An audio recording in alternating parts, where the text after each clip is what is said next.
سلام علیکم دوستان. قسمی که در شروع ویدیو دیدین، در این ویدیو برایتان نشان میدیم که چگونه چنین یک اینتروی حرفوی برای کانال یوتیوب خود بسازیم یا جور بکنیم. برای دانستن این پس لطفاً تا آخر ویدیو ما را همراهی نمایین و اگر تا هنوز کانال ما را سابسکرایب ننمودین بالای دکمه سابسکرایب کلیک بکنین، کانال ما را سابسکرایب نمایین. بعدا دوستان برای ساختن آن از اپلیکیشن کوین ماستر استفاده میکنیم. این اپلیکیشن در پلی استور گوشیتان موجود است و اگر میخواین که بدون واترمارک این اپلیکیشن رو در گوشیتان دانلود یا اینستال بکنین، لینک آن را من در قسمت دیسکریپشن ویدیو میگذارم، از آنجا میتوانین این کار را انجام بدهین. زمانی که اینستال کردین بعد از او که باز بکنین این قسم یک صفحه برای شما نشان داده می شود. در اینجا بالای گزینه کرییت نیو کلیک میکنیم. بعدا در اینجا گزینه اولگی رو انتخاب میکنیم. بعدا در قسمت بالای دکمه نکست کلیک میکنیم. بالای دکمه نکست که کلیک کردیم این قسم یک صفحه برای ما نشان داده می شود. در اینجا بالای گزینه اولگی گزینه ایمیج کلیک میکنیم. یک بک‌گراند رو انتخاب میکنیم، بک‌گراند سیاه رو انتخاب میکنیم، بالای آن کلیک میکنیم. بعد از او در قسمت بالای علامه کراس یا ضرب کلیک میکنیم. در اینجا بالای بک‌گراند خود یک بار تب میزنیم و طول آن را طولانی تر میکنیم، تقریبا به اندازه 12-13 سانتی متر در اینجا انتخاب میکنیم، 12 یا 13 ثانیه. بعدا در قسمت بالای علامه تیک کلیک میکنیم. بالای علامه تیک که کلیک کردیم تایمر خود رو میاریم از قسمت شروعی بک‌گراند خود. بعدا در اینجا بالای گزینه لیر کلیک میکنیم. باز در قسمت بالای گزینه میدیا کلیک میکنیم. گالری گوشی ما باز میشود. این بار دوستان لوگوی یوتیوب چینل خود را ما وارد میکنیم یا انتخاب میکنیم. من لوگوی یوتیوب چینل خود را انتخاب میکنم، شما لوگوی یوتیوب چینل تان را انتخاب بکنین. در اینجا اندازه لوگوی خود را کمی کوچک میکنیم به این اندازه و بعدا طول آن را به اندازه طول بک‌گراند خود انتخاب میکنیم در اینجا. بعدا در قسمت بالای علامه تیک کلیک میکنیم.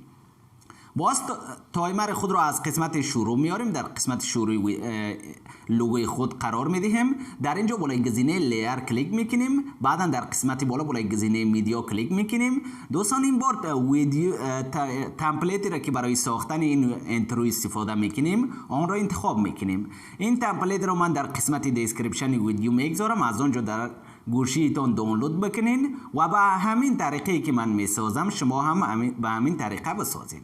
تمپلیتی را که من استفاده میکنم نان کپی رایت است دوستان، یعنی با استفاده این تمپلیت هیچ گونه کپی رایت استرایک از طرف کسی شما دریافت نمیکنین. با خیال راحت از آن استفاده بکنین. من تمپلیت رو انتخاب میکنم، بالای آن کلیک میکنم. بله انتخاب کردم.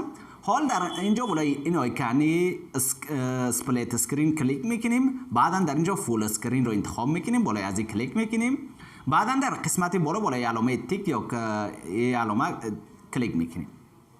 بالای آن که کلیک کردیم دوستان در اینجا بالای تمپلیت خود یک بار کلیک میکنیم و بعدا در قسمت کمی پایین میایم. در قسمت پایین یک گزینه به نام کروماکی است، بالای آن کلیک میکنیم. این دکمه رو به این طرف میزنیم فعال شود. بعدا در قسمت بالای علامه تیک باز کلیک میکنیم.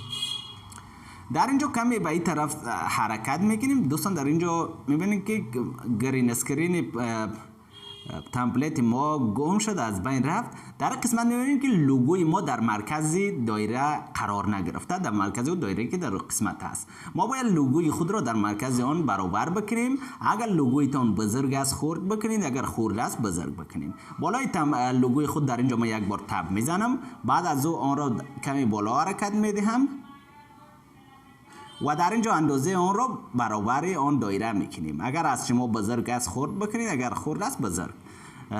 زمانی که برابر شد بعدا در قسمت بالای علامه تیک کلیک میکنیم. در اینجا دوستان بک‌گراند ما کمی حجمش کم است، طول بک‌گراند خود را به اندازه تمپلیت خود میکنیم در اینجا و همچنان لوگوی خود را تمام اینها را به یک اندازه برابر میکنیم.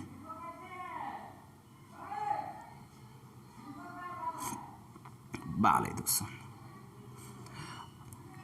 حال میخواهیم که نام یوتیوب چینل خود را در قسمت پایین لوگوی خود داشته باشیم. برای اینکه این کار را انجام بدهیم در از قسمت میایم. در اینجا دوستان در قسمت 11 ثانیه 11.6 ثانیه از این قسمت یا 11.7 ثانیه از این قسمت ها از این موقعیت ها میایم در این موقعیت ها. بعدا در اینجا بالای گزینه لیر کلیک میکنیم، در اینجا بالای گزینه تکست کلیک میکنیم، باز در اینجا نام یوتیوب چینل خود رو نوشته میکنیم. در قسمت نام یوتیوب چینلتون هر چی که هست نوشته بکنین. بعدا در اینجا بالای دکمه اوکی کلیک میکنیم و بعدا آن را میاریم در قسمت پایین، در سمت پایین قرار میدیم در این سمت ها. در اینجا شما میتوانید که اگر خواسته باشین حجم آن را بزرگ یا خرد بکنین، از اینجا میتوانید این کار را انجام بدهین. حال میخوایم که فونت آن را تغییر بدهیم. برای تغییر فونت بالای گزینه دبل ای که در اینجا دیده میشه و کلیک میکنیم. بعدا در اینجا انواع و اقسام فونت ها هست. فونتی را که من امروز استفاده میکنم در قسمت دیسپلی است، بالای سیکشن دیسپلی در اینجا کلیک میکنیم و بعدا در اینجا کمی پایین میایم. در قسمت پایین یک گزینه در اینجا یک فونت هست به نام نوزی فیر رگولار، بالای اون کلیک میکنیم. اگر این فونت در گوشی در اینجا اگر این فونت رو در اینجا شما نیافتین، در قسمت بالای این آیکن کلیک بکنین و بعدا در اینجا انواع و اقسام فونت هست، شما میتوانید که دانلود بکنین. در اینجا بالای سیکشن دیسپلی زمانی که کلیک بکنین و بعد از او که پایین بیاین فونت رو در قسمت پایین شما پیدا میکنین. وقتی که پیدا کردین دانلود بکنین، در گوشیتون دانلود بکنین.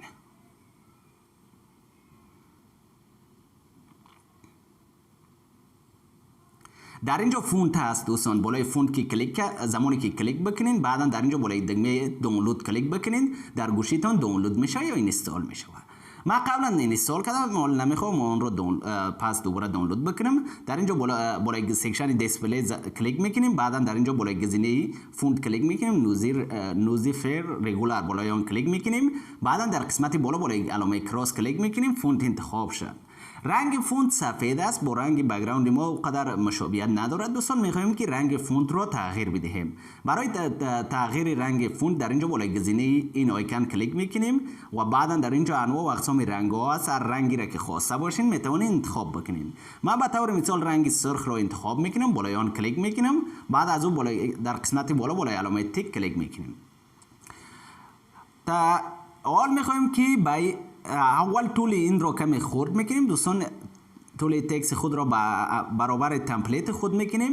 بعدا میخوایم که به یک انیمیشن بدهیم. برای اینکه به انیمیشن بدهیم در اینجا بالای گزینه این انیمیشن کلیک میکنیم، بعدا فید را گزینه دومگی رو انتخاب میکنیم و در قسمت بالای علامه تیک کلیک میکنیم. تمام تنظیمات رو تقریبا انجام دادیم دوستان، فقط یک تنظیم دیگه باقی مونده. در اینجا بالای گزینه سیتینگز کلیک میکنیم، بعدا در اینجا بالای آیکن ویدیو کلیک میکنیم، بعدا ویدیو فید اوت رو به این طرف میزنیم، این گزینه روشن شود و تایمینگ آن رو 1 ثانیه انتخاب میکنیم. بعدا در قسمت بالای علامه ضرب یا کراس کلیک میکنیم. تمام تنظیمات رو انجام دادیم. حال یک بار اینترو خود رو پلی میکنیم، میبینیم که آیا جور شده یا خیر.